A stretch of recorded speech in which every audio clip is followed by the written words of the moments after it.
ബഹുമാനപ്പെട്ട ഷെയ്ഖുന ഓക്കെ സൈനുദ്ദീൻകുട്ടി മുസ്ലിയാർ നവറല്ലാഹു മർഖദഹു നഫഅനാ ബിഹി അവർകൾ ഈ പള്ളിയിൽ 27 വർഷം ദർസ് നടത്തിയിട്ടുണ്ട്. ആ കാലയളവിലാണ് ബഹുമാനപ്പെട്ട ഖമറുൽ ഉലമ ഷെയ്ഖുന കാന്തപുരം ഉസ്താദും ഒക്കെ ഇവിടെ ഓതിയത്.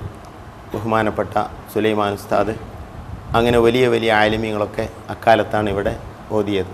ഉസ്താദിൻ്റെ അരികിൽ നിന്ന് ഉയർന്ന മഅഖൂലാത്തിലെ കിതാബുകളും മറ്റും ഓതി അവർ വലിയ കോളേജുകളിലേക്ക് ഇവിടെ നിന്ന് പോകുമായിരുന്നു.